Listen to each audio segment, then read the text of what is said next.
Messieurs et dames, cette question, vous aurez la réponse tout à l'heure dans cette émission Interface, premier numéro de la semaine de votre cavalcade sociopolitique sur les antennes de votre chaîne, SML13 Télévision. Pour vous, les amoureux de l'excellence et du professionnalisme, on va faire cette émission avec, comme d'habitude, avec tant de professionnalisme pour vous permettre de suivre ce qu'on va dire ici avec notre invité du jour. À part cette question, on va aussi revenir sur cet accord de principe entre la RDC et le Rwanda via les États-Unis. Ça fait beaucoup couler d'encre et salive aujourd'hui. Certains disent qu'il ne fallait pas, ce n'est pas une priorité. Il fallait d'abord commencer par un dialogue national comme l'a voulu Martin Fayulu avant d'aller au niveau international. La priorité, c'est cet accord. Est-ce que cet accord aujourd'hui va nous permettre qu'on puisse retrouver la paix, surtout dans la partie est de la République démocratique du Congo, mais aussi ces dossiers de Constant Mutamba, ministre de la Justice. Je ne sais pas s'il faut l'appeler ancien ministre ou bien encore il est toujours ministre, parce que j'aurais appris qu'il avait participé l'autre fois au dernier conseil. Le ministre, comme cela Etienne, lui qui avait démissionné pour ces dossiers des prétendus détournements des 19 millions, l'argent lié à la construction de la prison de Kisangani, Mutamba, est-il fautif ou bien il est sacrifié? Les décors est planté, c'est tout à l'heure. Vous aurez toutes les réponses avec M. Guy Roger Ngoyi. Il est porte-parole du parti Alliance pour les changements du président Jean-Marc Kabound. Oui, lui qui avait lancé le 18 juin dernier la coalition de la gauche. M. Guy Roger, bonjour et bienvenue. Merci. Bonjour M. Daniel. Bonjour Madame Sarah. C'est toujours un plaisir pour moi de changer avec vous sur les différentes questions d'actualité. Je suis vraiment très flatté de me réunir encore avec vous. Alors il y a plaisir pour nous aussi de vous retrouver sur ces plateaux d'Interface. Merci. Bonjour Sarah. Bonjour Daniel Molonay, bonjour M. Guy, bienvenue. Bonjour également à toutes ces personnes qui ne cessent de renouveler leur confiance en nous suivant. Alors le président à Kabound, le jour du lancement de cette coalition, il disait que c'était un mouvement de la rupture. La rupture contre quoi? C'est quoi cette coalition de la gauche? Monsieur Guy Roger Ngoyi, vous êtes porte-parole de l'Alliance pour les changements. Votre président avait lancé la coalition de la gauche la fois passée, c'était le 18 juin. Cette coalition, ça va changer quoi? C'est pour quel objectif? Et surtout, la coalition de la gauche pour en faire quoi? Merci Monsieur Daniel. Comme vous venez de le dire, cette coalition qui se veut être une coalition des ruptures a bien évidemment la mission de rompre avec les anciennes habitudes. Les habitudes qui ont miné notre pays, qui se sont caractérisées par la prédation des richesses de la RDC. Le président Kabound, à l'instar des autres responsables des formations politiques qui partagent les mêmes convictions que nous, c'est-à-dire qui prônons les valeurs de la gauche, s'était mis d'accord sur le fait de mettre en place une coalition qui allait fédérer toutes les forces sociales et politiques acquises au changement, soucieuses bien entendu de rompre avec toutes ces velléités de bradage de nos richesses, d'injustice sociale, des inégalités telles que ça s'observait dans notre pays. En mettant en place cette coalition de la gauche, c'est bien entendu pour défendre les valeurs que nous partageons communément avec les autres formations politiques. Retenons qu'il y en a au total 22. La coalition de la gauche à ce jour est constituée des forces politiques, c'est-à-dire des partis politiques, des mouvements associatifs, ainsi que de mouvements syndicaux. Alors, toutes ces personnalités, tous ces leaders d'opinion s'étaient réunis pour désigner le président Jean-Marc Kabound qui, par nature, comme vous le savez, est président national de l'Alliance pour le changement. En le désignant comme président de cette coalition, c'est bien entendu parce qu'ils ont placé leur confiance en lui pour conquérir le pouvoir avec cette coalition et mettre en marche toute l'idéologie de la gauche congolaise que nous sommes en train de prôner. C'était pas un peu tôt de lancer cette coalition au moment où nous sommes à 3 ans des élections. Nous sommes en 2025, les élections c'est en 2028. Évidemment, c'est une très mauvaise habitude des politiciens congolais qui consiste bien entendu à se regrouper pour des fins électorales sans pour autant avoir en eux une idéologie à défendre, sans pour autant avoir en eux un projet à présenter au peuple congolais, pour ne pas dire un projet commun.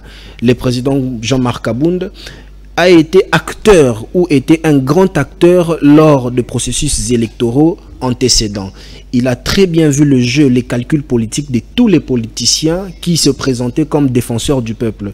Ces derniers n'avaient que pour mission former, bien entendu, des coalitions, conquérir le pouvoir et oublier le peuple tout de suite, après avoir gagné les élections, bien entendu. Mais aujourd'hui, nous formons cette coalition pas sur des intérêts électoralistes, mais plutôt sur l'intérêt du peuple congolais. Je sais que la majorité des politiciens congolais ont toujours l'habitude de dire, mais sur le terrain, c'est toujours compliqué. Nous avons assisté à plusieurs coalitions qui s'assimilaient à des mariages contre nature, c'est-à-dire vous trouvez des personnes qui ne partagent pas les mêmes convictions, qui ne défendent pas les mêmes idéologies, mais se mettre autour d'une table sous forme d'une coalition, avec une prétendue raison de vouloir défendre le peuple congolais.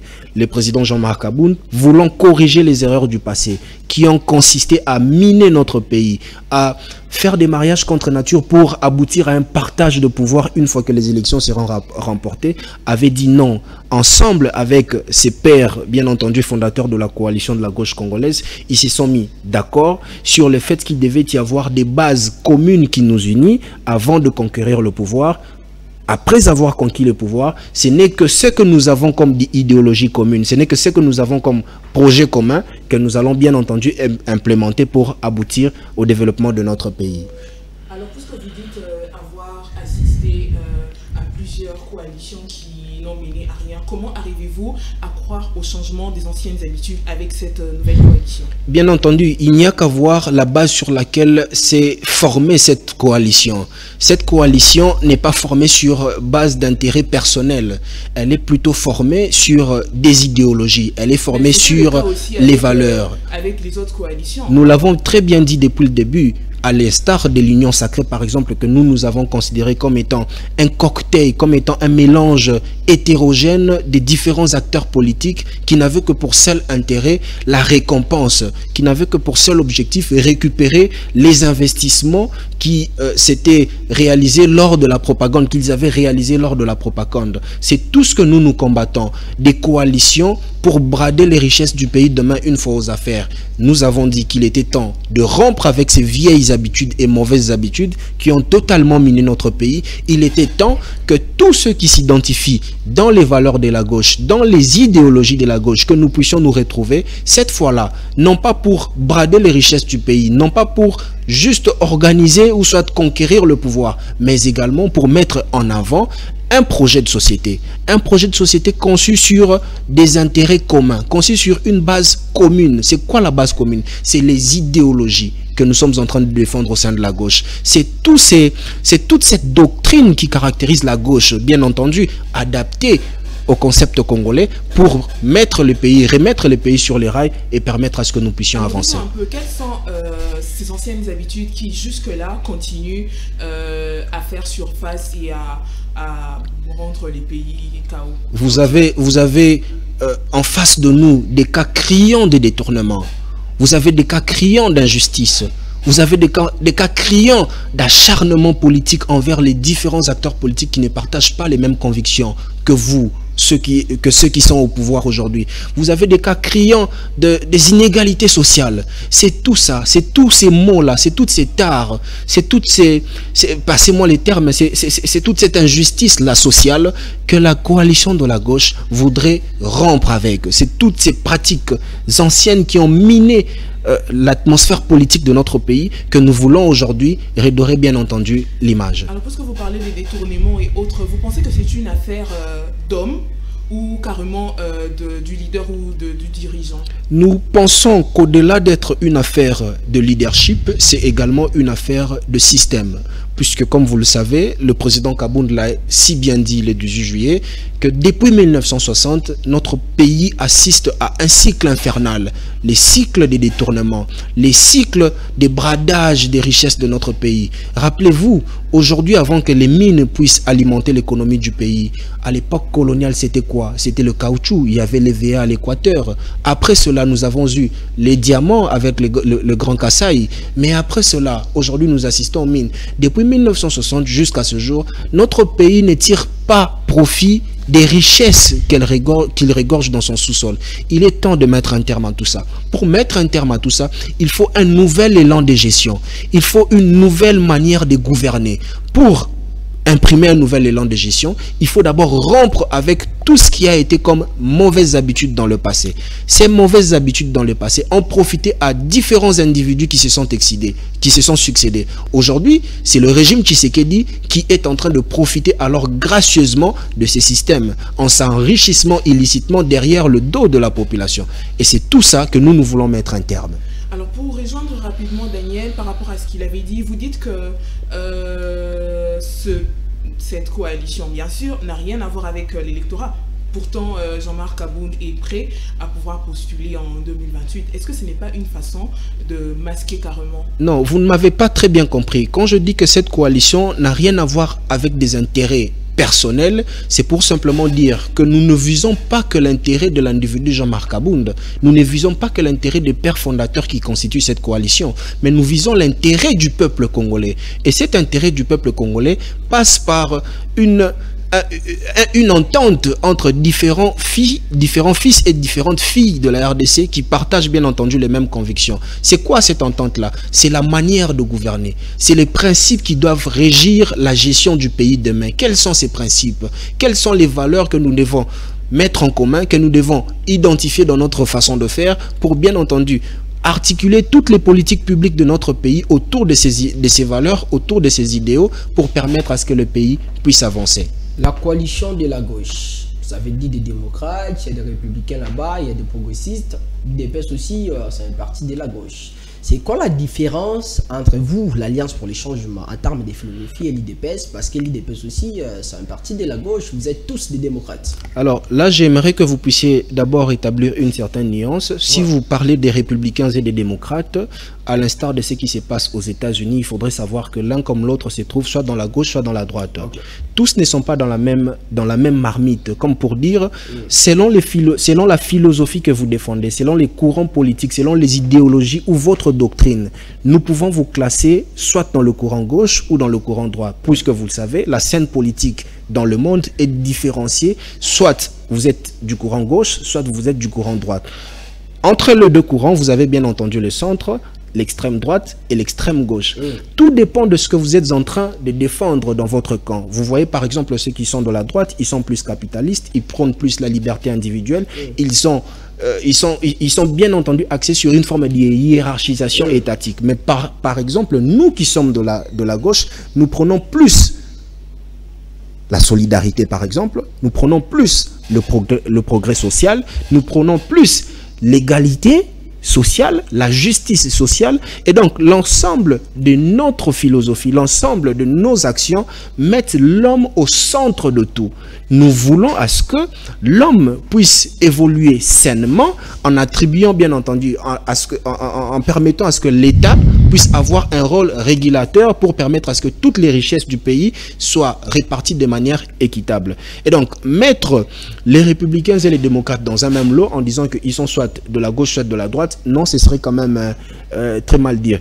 Et donc, pour répondre à votre question, en parlant de l'UDPS, je vais vous renvoyer en tout cas à ce que nous avons comme charte qui nous guide aujourd'hui, qui dit que toutes les forces politiques qui sont au sein de la gauche congolaise visent la conquête du pouvoir pour le changement, pour la rupture.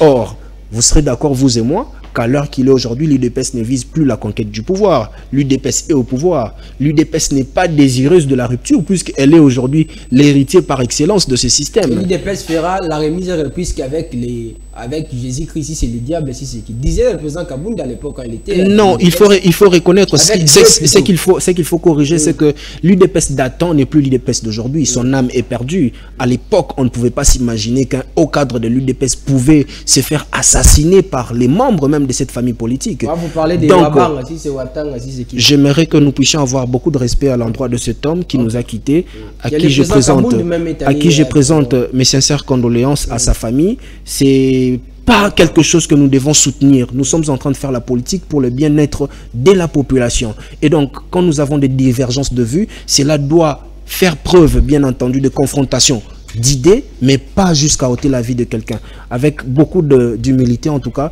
j'aimerais que nous puissions accorder un certain respect en sa mémoire.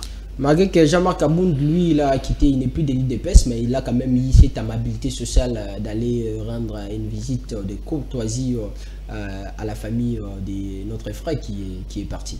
Évidemment, vous savez, je venais de le dire ici, que ce que nous sommes en train de faire ne puisse pas nous faire perdre les repères. À la base, c'est quoi? Nous voulons le bien-être de la population. Nous devons arriver à faire les choses différemment. Nous ne sommes pas ennemis. Nous ne sommes pas des adversaires éternels. C'est vrai que nous ne partageons pas les mêmes convictions. Mais lorsqu'il y a un désaccord, nous devons les traiter sur base d'idéologie. Nous devons être capables d'affronter les arguments contre les arguments. Nous ne devons pas faire de la politique un combat acharné où on met les organes, comme aiment bien le dire certains Quinois.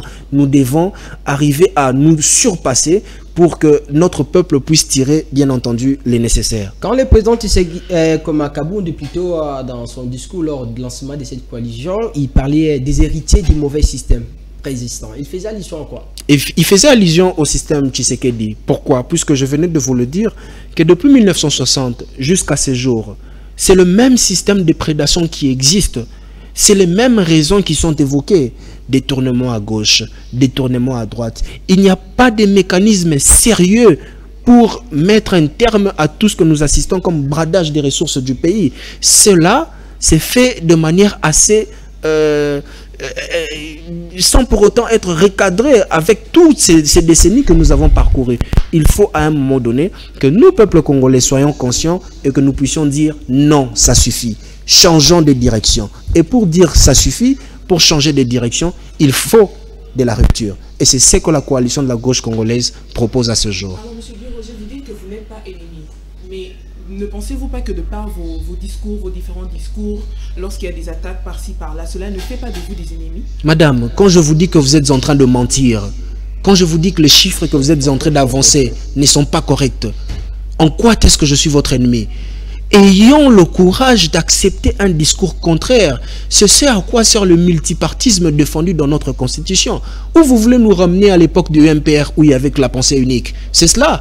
Vous voulez que tout ce que vous allez dire, que cela puisse être oui et amen? Non. L'Alliance pour le changement ne va pas prôner ça. La coalition de la gauche pour le changement, la coalition de la gauche congolaise ne défendra jamais la pensée unique. Et tant que la pensée unique tendra à s'instaurer dans notre pays, nous allons toujours nous opposer à cela. Alors, on va aborder tout à l'heure cette histoire du dialogue que Martin Fayulu, lui, il a toujours tenu temps. Le président à Kabound, il était revenu à Sixa en parlant même de cet accord entre les Rwandais et la RDC via les États-Unis. Mais le président de l'Alliance pour les changements, il a aussi demandé la libération des prisonniers politiques. On va suivre cette vidéo avec le discours du président à Kabound, l'extrait, et puis on revient pour continuer l'émission. Face à l'histoire, en commençant par la libération de tous les prisonniers politiques, militaires comme civils. C'est le cas de citer notre ami, notre camarade Jacques Ndala. Ensuite, d'écouter la voix de la sagesse qui voudrait qu'un dialogue inclusif entre les Congolais soit convoqué pour mettre fin à la guerre dans notre pays avant qu'il ne soit trop tard.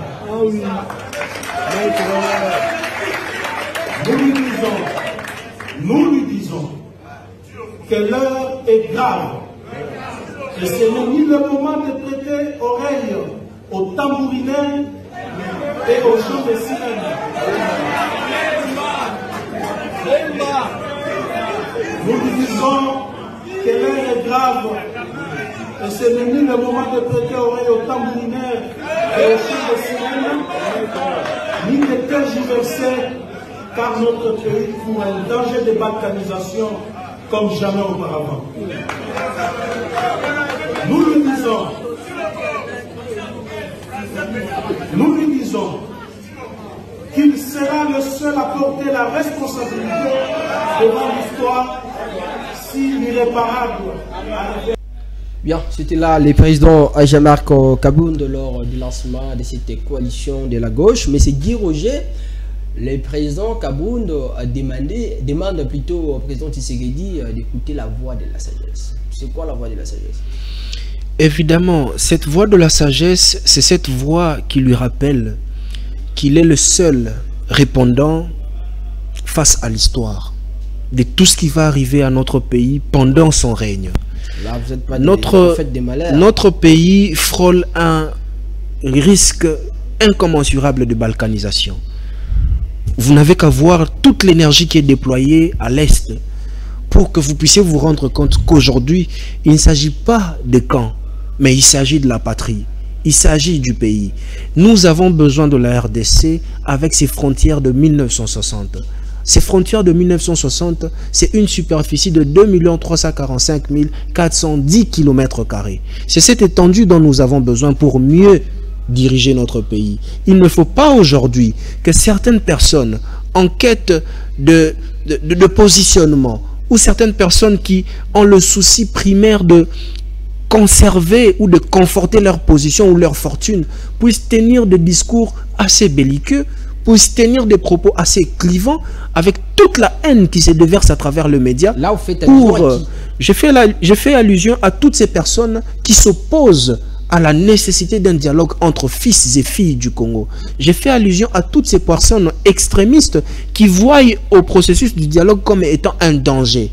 Toutes ces personnes qui passent à travers les médias pour vilipender, pour alimenter, pour envenimer la situation, ce sont des personnes en réalité qui sont irresponsables d'abord devant l'histoire de notre pays. Vous le connaissez très bien, je ne suis pas venu ici pour faire la publicité de qui que ce soit. Je suis venu pour parler de ce que le président Kabound prône. Le président Kabound prône un dialogue inclusif entre toutes les filles et tous les fils de la RDC. Les dialogues, est-ce que c'est une priorité? Ça va changer quoi? Écoutez, la résolution de ce problème, la résolution de ce conflit, que nous avons souhaité bien entendu initialement, devrait passer par deux niveaux, tel que le président Kabound l'a dit. Il est vrai qu'aujourd'hui parler du dialogue est une véritable déception, puisque comme tout patriote, le président Kabound fait partie des personnes qui avaient souhaité que cette réussite, que cette victoire puisse se faire par les armes. Il avait souhaité que les FARDC puissent infliger une défaite vraiment accablante aux forces rwandaises. Mais malheureusement, depuis son discours de 2020 au Parlement, vous le savez, que notre armée a été incapable de remporter ou de récupérer Bunagana. Aujourd'hui, nous avons plusieurs localités qui sont tombées. Nous devons aller à la table des négociations. Le président Kabound a dit que le dialogue devrait se faire à deux niveaux. Le premier niveau devrait impliquer le président Paul Kagame et le président Félix Tshisekedi, qui devraient se retrouver autour d'une table pour discuter, obtenir un cessez-le-feu d'abord immédiat et ensuite les retraits des troupes rwandaises. Après avoir obtenu le cessez-le-feu, après avoir obtenu le retrait des troupes rwandaises, il devrait s'organiser un dialogue en interne où toutes les filles et tous les fils de la RDC se mettraient autour d'une table. Nous aurons autour de la table l'opposition non armée, l'opposition armée, la partie au pouvoir, la société civile, mais également une médiation étrangère. Puisque, comme vous le savez, aujourd'hui, les Rwandais ont recruté nos frères pour prendre les armes, s'est retourné contre notre propre pays. Si vous vous limitez à un dialogue au niveau international où les deux chefs d'État arrivent à trouver un compromis, mais demain, vous risquez de vous réveiller, nos frères qui prenaient les armes puissent se trouver un autre parrain. Vous pouvez vous réveiller aujourd'hui, c'est Burundi, vous pouvez vous réveiller aujourd'hui, c'est l'Ouganda. D'où il y a nécessité que toutes les filles et tous les fils de la RDC se retrouvent autour d'une table pour discuter de causes profondes sur les conflits qui sévissent à l'Est et sur la manière de gouverner, puisque c'est cela le nœud du problème. C'est cela la principale cause des frustrations qui gangrènent notre pays. Alors, puisque vous dites que cela est essentiel, combien de dialogues avions-nous déjà eu, même à huis clos, qui ont porté fruit? Parce que là, on finira par passer de dialogue en dialogue sans succès. Madame, le souci n'est pas de voir qu'est-ce qui a été fait dans le passé. Le souci est de voir sur quoi devons-nous nous lancer pour sortir de cette impasse. Si cette stratégie peut porter des fruits. Évidemment, puisque vous savez qu'en tant qu'Africain, à chaque fois qu'il y a un problème, on s'est retrouvé à l'époque sous l'arbre à palabres, le palmier. C'est pas pour rien qu'on appelait l'arbre à palabres. C'est parce que nous défendons d'abord certaines valeurs, nous les Africains, c'est dialoguer. Nous ne pouvons pas aujourd'hui nier cette impérativité. Nous en avons besoin, puisque aujourd'hui, la légitimité est même remise en cause. Il y a certains, nous par exemple, qui avons toujours considéré que les échéances électorales qui se sont déroulées en 2023 étaient une mascarade. Aujourd'hui, vous avez connu l'épisode des machines à voter. Si nous devons ressasser tout cela, vous trouverez qu'il y a des problèmes internes qui minent la bonne gouvernance de notre pays. À cela s'ajoutent les problèmes de corruption. Vous voyez que tout ça est un problème, constitue des problèmes sur lesquels nous, Congolais, devons parler sérieusement. Notre peuple n'a pas besoin de voir il y a eu combien de dialogues, à quoi est-ce que ça aboutit. Notre peuple a besoin de la paix. J'ai encore récemment parlé avec ceux qui sont à l'Est. Ils sont en train de vivre un calvaire.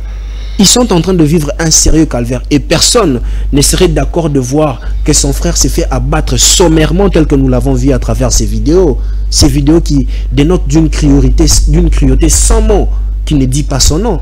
Nous devons essayer de voir toutes les pistes de solutions possibles pour sortir de cette impasse. Et si ces pistes de solutions passent par un dialogue, l'Alliance pour le changement, pour mieux dire, la coalition de la gauche congolaise ne va pas s'y soustraire. Alors vous dites que le peuple a besoin de la paix, mais est-ce que avions-nous des politiques capables de se mettre ensemble pour essayer de dialoguer comme vous l'avez dit? Parce que lorsqu'il s'agit du dialogue, lorsqu'il s'agit de rassembler tout le monde, il y a une partie des partis politiques qui préfèrent se retirer et éviter ou soit refuser de se réunir avec les autres. Je vous ai dit que la coalition de la gauche congolaise ne prône pas des intérêts individuels. La coalition de la gauche congolaise ne prône pas des intérêts personnels. Nous voulons nous retrouver autour d'une table.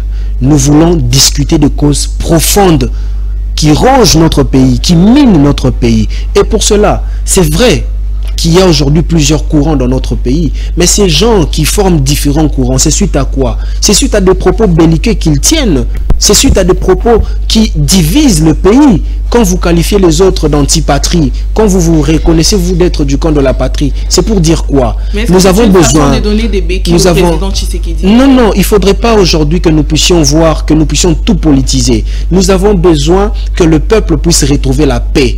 Et si la paix passe par une réunion autour d'une table entre les différents courants politiques qui aujourd'hui sont responsables de ce qui se passe dans notre pays, nous devons le faire. Ne soyons pas aussi égoïstes en privant à notre population ce qu'elle a de plus besoin, la paix simplement.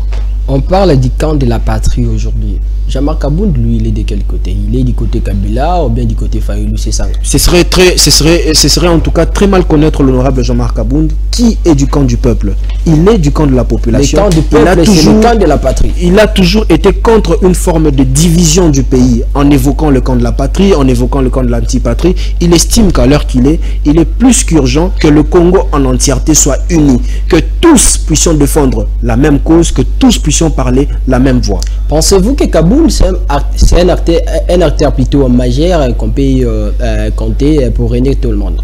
Vous savez, le président Kabound est un grand homme fédérateur. C'est un grand homme d'esprit. Il est grand d'esprit d'ailleurs, j'étais en train de dire. Dans l'objectif, même parmi les objectifs de cette coalition de la gauche congolaise, au deuxième point, après bien entendu la conquête du pouvoir, l'exercice du pouvoir et la conservation du pouvoir, au deuxième point, vous trouverez que la coalition de la gauche congolaise se fixe comme objectif de fédérer toutes les forces politiques et sociales acquises au changement, toutes les forces politiques et sociales soucieuses de la paix et de la cohésion nationale. Vous voyez le président Kabound, il n'est pas un diviseur, il n'est pas un diviseur commun, mais il est plutôt un rassembleur. Il veut que toutes les filles, tous les fils de la RDC parlent le Congo et rien que Congo. Le président Tshisekedi, c'est un ennemi du président Kabound? Je me sens très mal à l'aise lorsque nous étiquetons les individus. Le président Kabound n'a pas d'ennemi. Le président Kabound n'a pas d'ennemi. Le président Kabound combat le système qui dirige notre pays depuis 1960, le système de prédation. C'est ce que je venais de dire initialement. Nous ne faisons pas cet art qu'est la politique pour nous former des ennemis, pour nous former des camps, mais nous faisons cet art pour mieux gouverner notre pays. Il n'est pas ennemi du président Tshisekedi, lui qui est dans la peau d'un fédérateur, lui qui veut les dialogues, que nous puissions avoir la coalition nationale entre les Congolais. Mais il attend quoi pour faire ce qu'il fallait a fait, par exemple, demander une rencontre avec le président Tshisekedi pour qu'il puisse parler tête à tête, à l'aider pour les problèmes concernant le Congo. Fayulu l'a fait, il n'a rien perdu. Kabound ne peut pas le faire. À la différence de M. Martin Fayulu que nous respectons, le président Jean-Marc Kaboun, c'est un homme qui ne vise pas des intérêts personnels. Le président Kaboun parle pour les Congolais. Il peut bien demander aujourd'hui un dialogue, il peut bien aujourd'hui demander un tête-à-tête. Ça aboutira à quoi? À une promesse de nomination? Le président Kaboun n'en a pas besoin. Ce que le président Kaboun appelle, c'est un dialogue. Ce n'est pas à une considération personnelle, ce n'est pas un rapprochement individuel. Le président Kaboun veut que tous les Congolais, toutes les Congolaises se retrouvent autour d'une table. Il l'a dit dans son discours. Il a dit dans son allocution du 18 juin. Mais vous l'avez très bien entendu. Réunir tous les Congolais à part les présidents. Lorsqu'il dit qu'il soit mis devant ses responsabilités en convoquant un dialogue, ça veut dire quoi? Qu'il est prêt à discuter avec toutes les filles et tous les fils de la RDC. Mais c'est lui qui devrait convoquer un dialogue.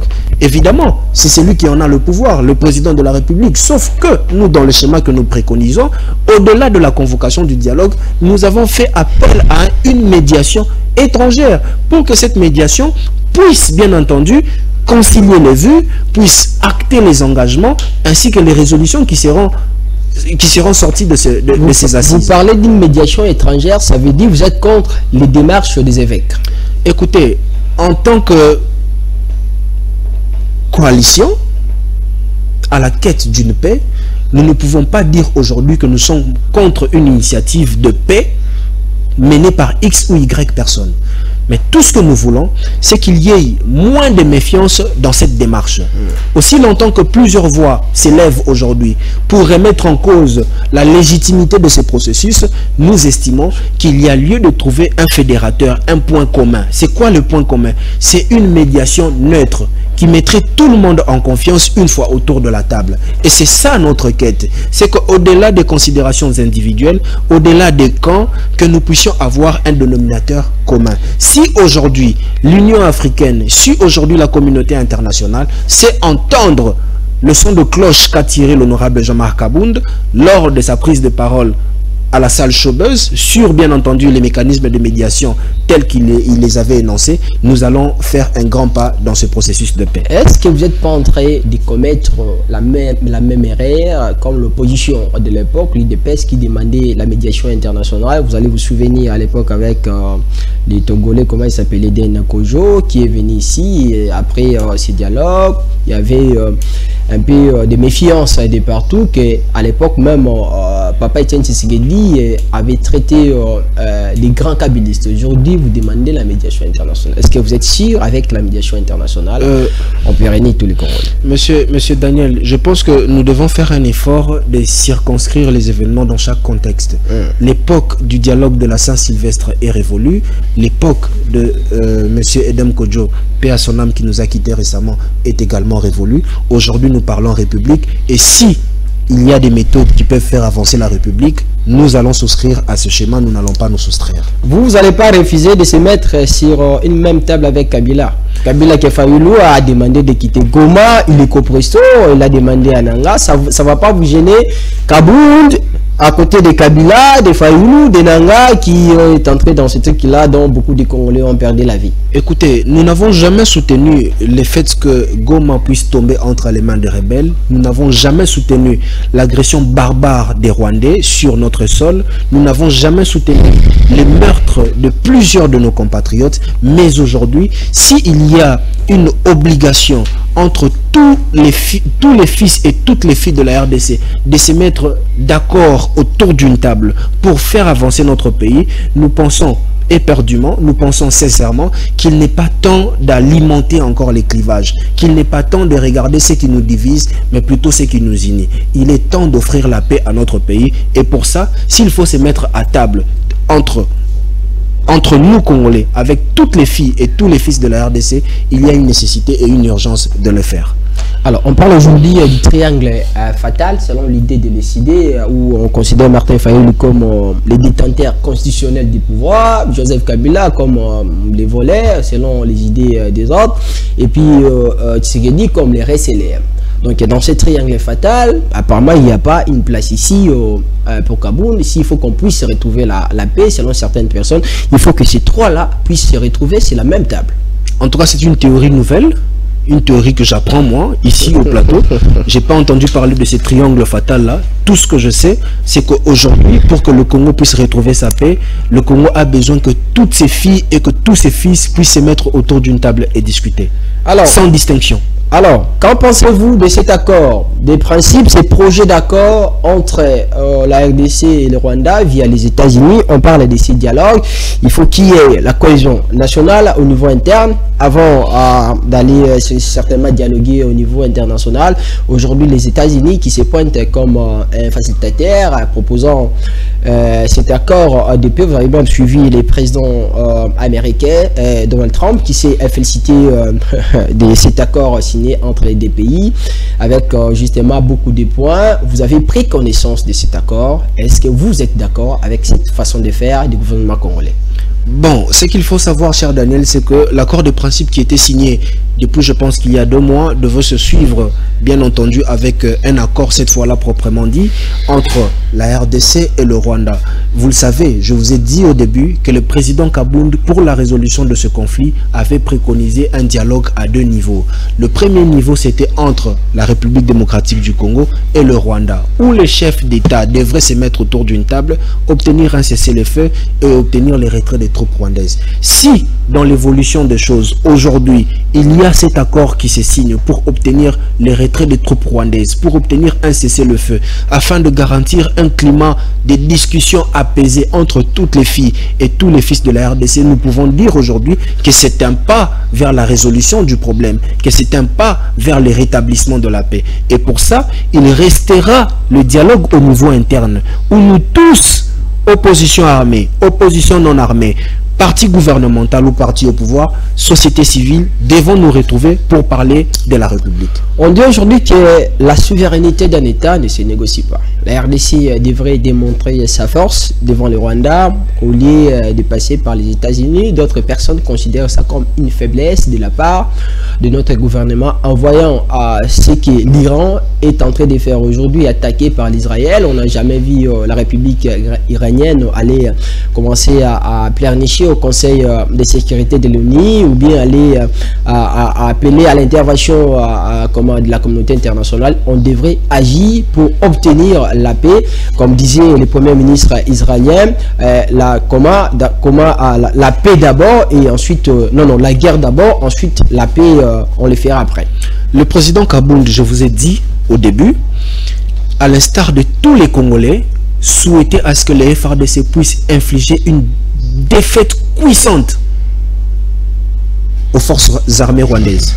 Mais sur terrain, nous avons été incapables. Les forces armées rwandaises nous ont malmenés. Il y a nos concitoyens qui ont perdu. C'était une concitoyens. Je ne veux pas entrer dans ces jeux de mots. Il y a nos concitoyens qui ont laissé de leur vie.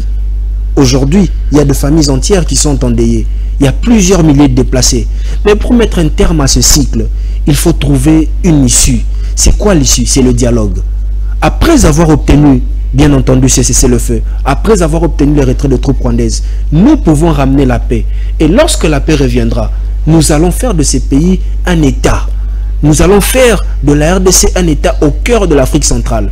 Dans son allocution, le président Kabound s'est fixé pour objectif dans la coalition de ramener l'effectif des FARDC dans les 10 prochaines années, de recruter 500 ou 750 000 personnes, d'équiper suffisamment notre armée. Il a même bien dit que la coalition de la gauche congolaise, travaillera sur 6 piliers. Le premier pilier étant l'armée, le deuxième pilier étant la police, le troisième pilier étant la justice, le quatrième pilier étant la diplomatie, le cinquième pilier, les services de renseignement. C'est parce qu'il estime que nous avons besoin d'une armée suffisamment équipée, des hommes suffisamment formés pour sécuriser l'ensemble de notre territoire. C'est ça la démarche de notre coalition et c'est ça le souci majeur du président Jean-Marc Kabound. Alors, M. Guy, lorsqu'on associe un pays étranger, très souvent, ce dernier se détache. Vous pensez que cet accord ne fera qu'empirer les problèmes qui gangrènent notre pays? C'est ce que je vous ai dit, que si aujourd'hui, en associant les États-Unis d'Amérique, on ignore le fait que toutes les filles et tous les fils de la RDC devraient parler en interne. Demain, il y aura un autre État qui va venir recruter des hommes à l'intérieur de notre pays, armer ces hommes-là pour monter une rébellion. Le président Kabound l'a toujours dit, que nous avons 9 pays voisins et donc nous devons tous considérer ces 9 pays comme des potentiels ennemis demain. Et donc les mieux serait de commencer à l'interne plutôt que de prioriser l'externe. Mais c'est ça, madame. Nous ne devons pas aujourd'hui recourir aux solutions cosmétiques. Quand vous dites commencer à l'interne, aujourd'hui la situation a explosé. C'est pourquoi que nous cherchons d'abord à obtenir les retraits des troupes rwandaises avant de s'asseoir. Puisque si les troupes rwandaises n'étaient pas sur notre sol, il n'y avait pas des armes, on allait nous asseoir facilement. Mais comme il y a des gens qui meurent, comme l'armée rwandaise est sur notre territoire, dans ces conditions, nous ne pouvons pas discuter. Nous devons discuter dans la tranquillité.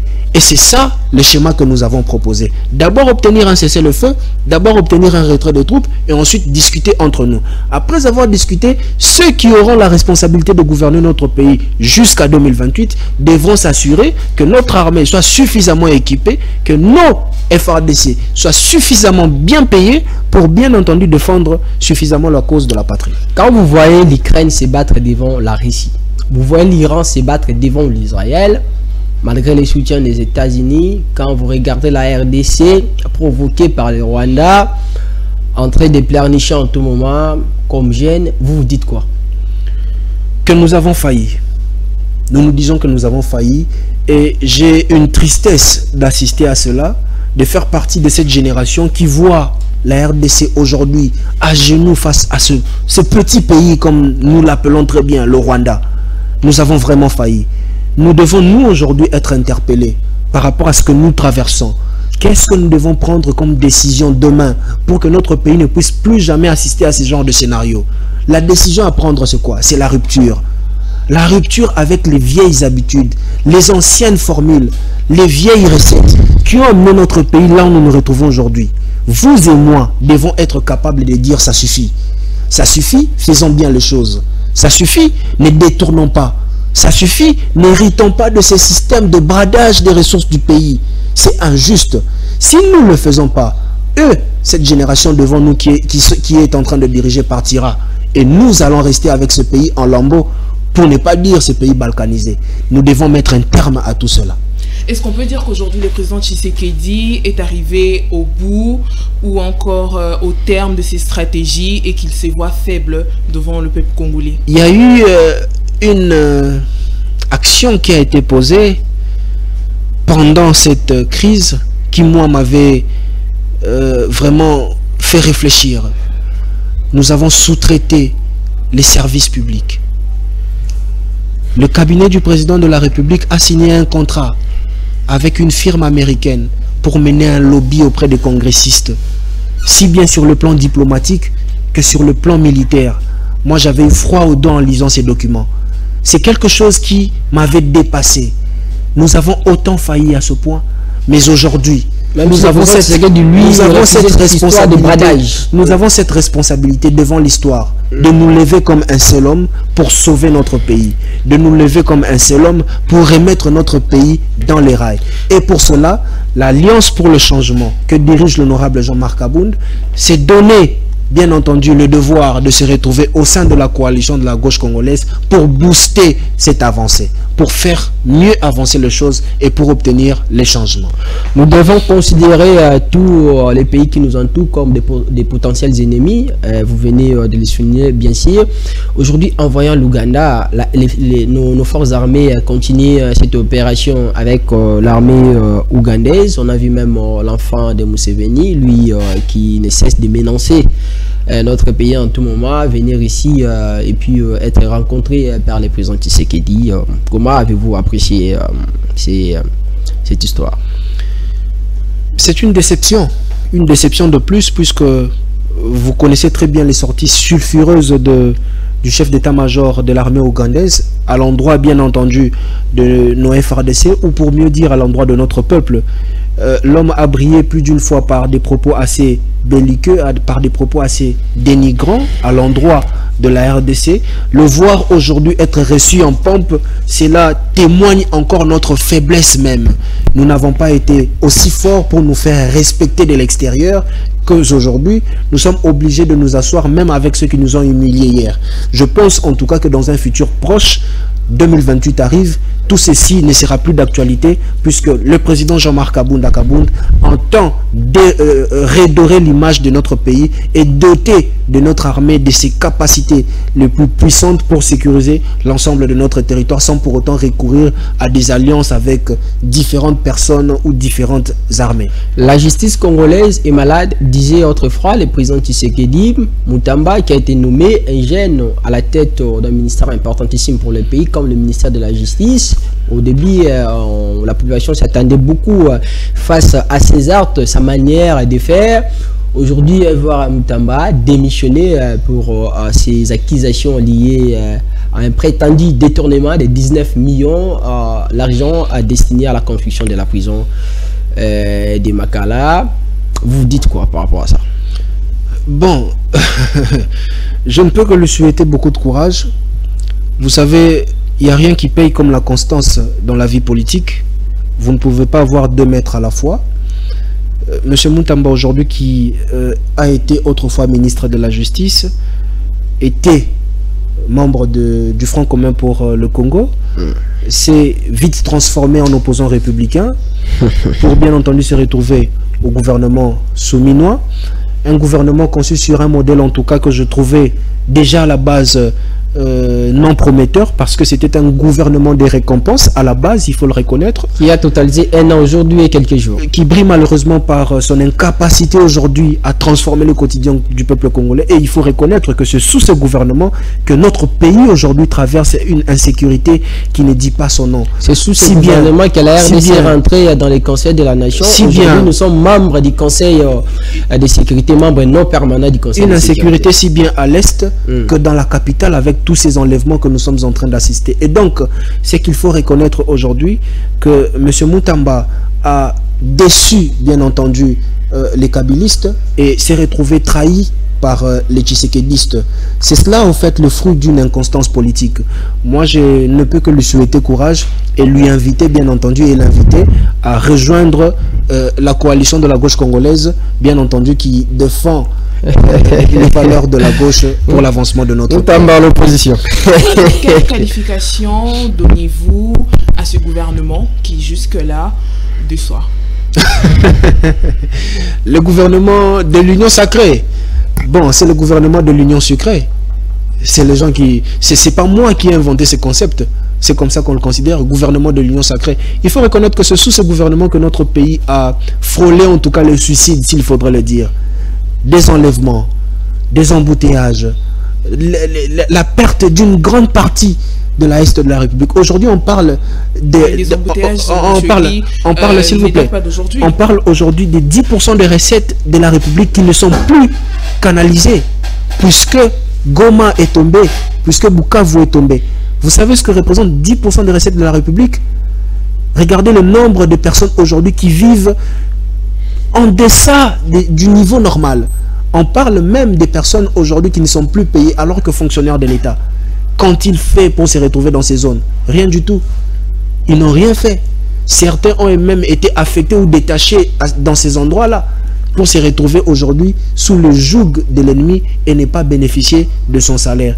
En tout cas, c'est quelque chose qui nous tient au cœur et pour cela, nous avons besoin d'une paix pour mettre un terme à tout ça. Certes, c'est un gouvernement qui déçoit, mais y a-t-il des ministres qui se sentent quand même démarqués de par leur façon de faire? Je ne vois personne. Je ne vois personne. Ils sont peut-être à compter du bout de doigt, mais le fait qu'ils se retrouvent dans une mare d'incompétence, c'est tout à fait difficile que l'on voie à peine les efforts fournis par quelques-uns.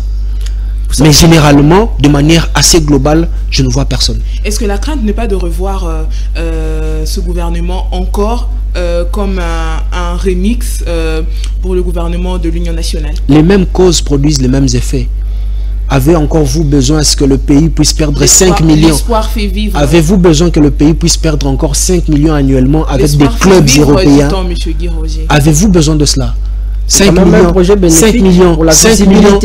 millions de dollars annuellement avec un club européen, alors que nos championnats nous sont par terre. On parle de la visibilité de notre pays. Ah bon, visibilité, c'est visible. Visibilité dans quoi exactement? En termes touristiques, pour pousser les touristes de venir ici et puis commencer à visiter la RDC, visiter un peu partout là. Vous savez, hein, On peut visiter même les sièges de l'Alliance pour les changements. Il faut être content de ça. Nous devons être responsables dans tout ce que nous faisons.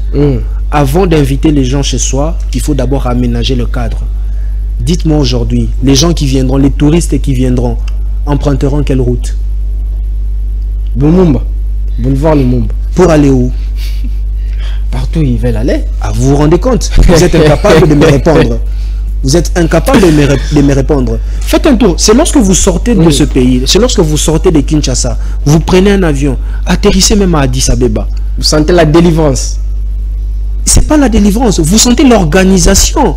Vous avez même envie de visiter l'aéroport des uns et des autres. Mais chez nous, lorsque vous atterrissez, qu'est-ce que vous voyez? Mais est-ce qu'on peut parler d'une mauvaise foi? Parce qu'on a vu comment ils étaient motivés lorsqu'il y a eu la visite du pape, du défunt pape, mais aussi du roi. Je vous ai dit à la base que ce gouvernement était un gouvernement de récompense. Ce n'était pas un gouvernement qui avait l'objectif de travailler pour le peuple. Prenez le temps de lire le programme d'action du gouvernement, le programme d'action quinquennal du gouvernement. Vous verrez tout ce qui est écrit.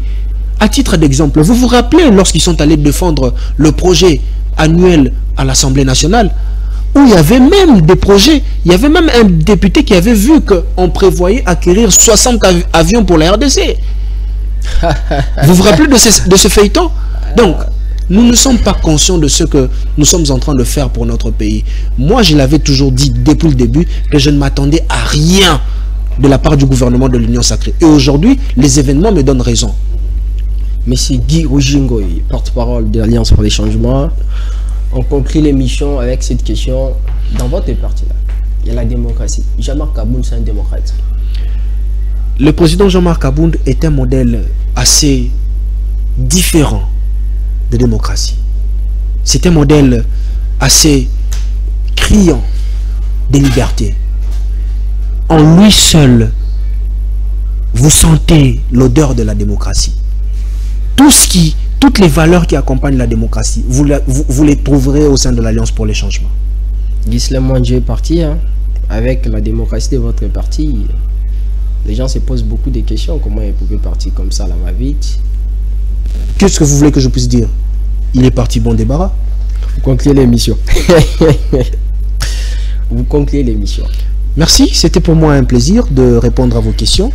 Et je pense que l'ensemble du peuple congolais a suivi avec attention ce que nous avons partagé comme message au sujet de la coalition de la gauche congolaise. Que ceux qui sont encore en train de traîner les pas puissent nous rejoindre et la porte est grandement ouverte. Monsieur Guy Rougingoy, porte-parole de l'Alliance pour les changements du président Jean-Marc Abound. C'est un réel plaisir pour nous de vous recevoir sur ces plateaux. Merci d'avoir répondu à notre invitation et à toutes nos questions. Merci Monsieur Daniel. Merci Sarah. Merci Daniel. Et on espère bien vous recevoir encore très prochainement. Merci Madame Sarah. Retenez ce que disent les sages ce soir. Les comportements patriotiques que nous devons adopter tous, c'est de vivre nos vies. Car la liberté que nous jouissons, la liberté que nous gagnons chaque jour qui passe, est la seule chose qui vaincra nos ennemis. À demain, 16h, pour le deuxième numéro de la semaine de cette émission. Que vive la République, vive la RDC. Restez-nous toujours fidèles.